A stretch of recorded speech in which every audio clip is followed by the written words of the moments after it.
Hey, and welcome back to Ivy Lillies. On today's episode, we are making candy corn mini panada, but this time it's a PDF file because last year I made a mini panada with the Cricut with the SVG file, and I will link that video down below in the description. So if you have a Cricut and you want to make a candy corn out of Cricut, go ahead. But for all you people that do not have Cricut machines, I am here making this a PDF file. Making this PDF file just for you. So, you want to know how we put this together? Keep watching.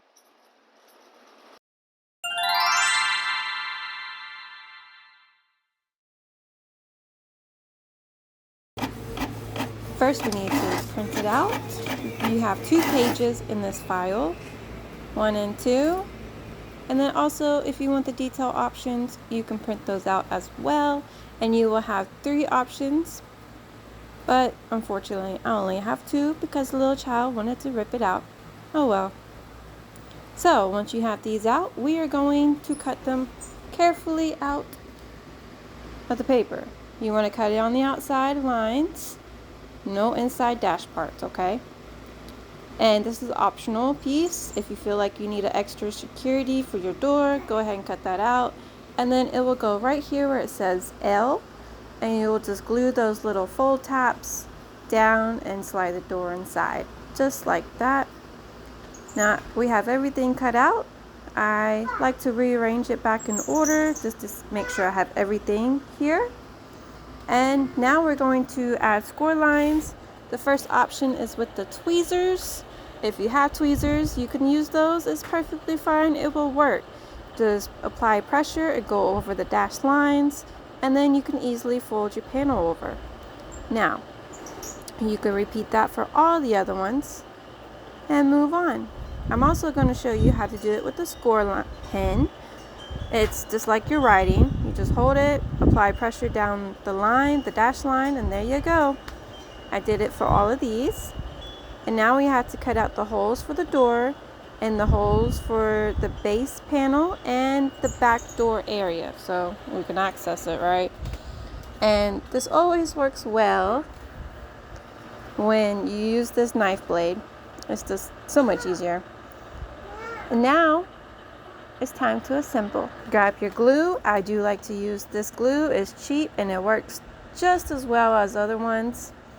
Apply some glue on the tabs. You could use your nozzle to spread it out, and then carefully line it up on the base panel.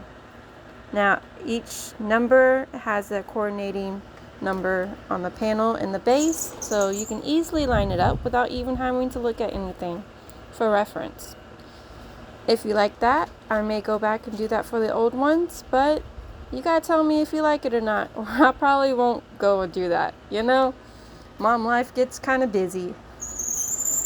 And you just carefully want to make sure everything gets lined up. If it's slightly off, that's okay. Nobody's going to see it because later we're going to cover it up with crepe paper, of course, right? And that side panel, you just want to attach them together for the tabs. And here's what it looks like when you get done with all the sides. Now, normally I would put the top panel on, but we do need to put the door on because it'll make it so much easier if we did this first. So we just want to put glue right up here on the door part where it's marked D, and you just want to insert it like that. And now you can put your finger on the other side and easily hold it in place. No struggling involved, right? And that's what it looks like on the inside. The D lines up with the D, of course. Now it is time to put on that top panel. We're going to put glue all the way around. Mom. Huh? Mom. Excuse the child. I only have one, but you can still hear her. Oh well, mom life. Now we're going to put that panel on top. Carefully take your time. I did speed this up because nobody wants to watch you carefully take your time putting the top panel on, right? So do take your time. Line it up as best as you can, and this is what it should look like when you are all done. And if you did your details, it will sit just like that, but we're not going to put that on just yet because we need our crepe paper. So this is the best way I found to do this. You fold it over a few times and then you cut on one side of the crepe paper, and then we are going to turn it around. Repeat that step, cut little cuts down the line, and then we're going to cut down the middle. This creates 2 strips of fringes, which is a perfect size. So now we're going to go and add our crepe paper. You saw me cut it out. We got 2 strips right here. Yes. And I don't really have purple crepe paper to match this one, but it's okay. We're just going to go with pink. And we're just going to unravel a little bit, and then we're going to add our glue. We're pretty much going to go around, right? I say that. Glue on the bottom. Add the crepe paper, our fringes.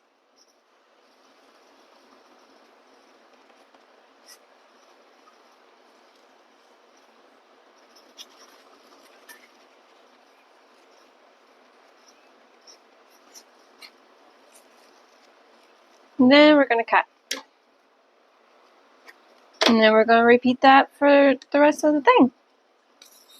Glue.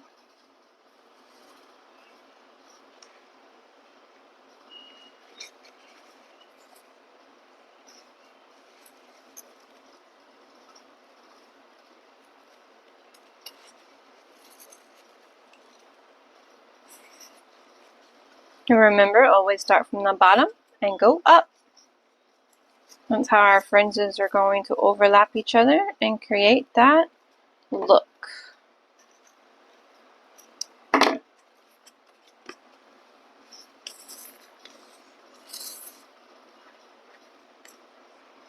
Okay. The basics, right? Alright, I'll catch you back when we get up to the door. We're back at the door now, and we're just going to keep going, and then we're going to go back and cut the crepe lines right here so we can open up our door easily. And I left this part out so that we know where our door is at when we get ready for that part. I'm just going to add glue to that part.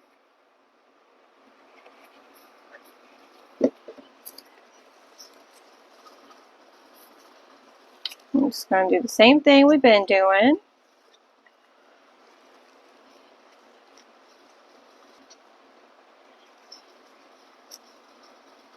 Okay, just like that. Let's keep going. And if you did it this way, you do need to cut your door out, and we just use that knife blade and just kind of saw it out of the crepe paper, you know. This normally works out really well. I don't know what happened there, but there you go. Yeah. Ta-da! Door is free. If you want to fix where you messed up at, you can just glue another piece back down. You know. Almost done. We need to add our ribbon to our back door and our ribbon to the top part if you do plan on hanging it up. If not, it's okay. It can sit up by itself. But this is what it should look like when you're done. And then you know I like the double-sided foam tape. And you can find this free SVG file, well, PDF file for this one, in the Magical Crafting Library at ivylillies.com. So if you want to add that little extra special detail to your mini piñata, here it is for free. Check it out. Links will be down below. There you have it. Think it is time for the final reveal.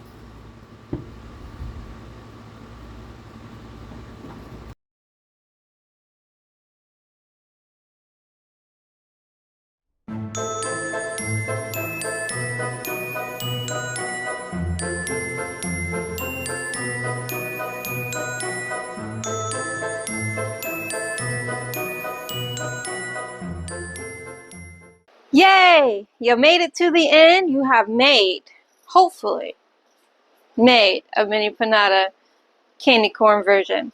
Now, I did use the zombie detail parts, and if you didn't have a child like mine who ripped the paper out the printer, you would have 3 options.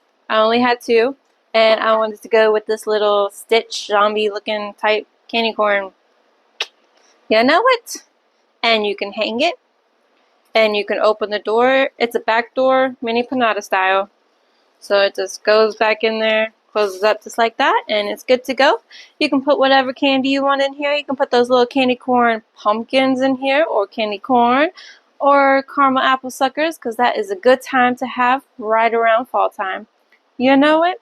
Now, if you want to hit this PDF up and grab it and follow along in the video, check out the links below. We have it in the Etsy shop, and I have the blog tutorial for if you like written instructions, you like to read, like I like to read sometimes too. So I got you too. Check it out on ivylillies.com. It's the PDF file version. I also have the Cricut one on there too.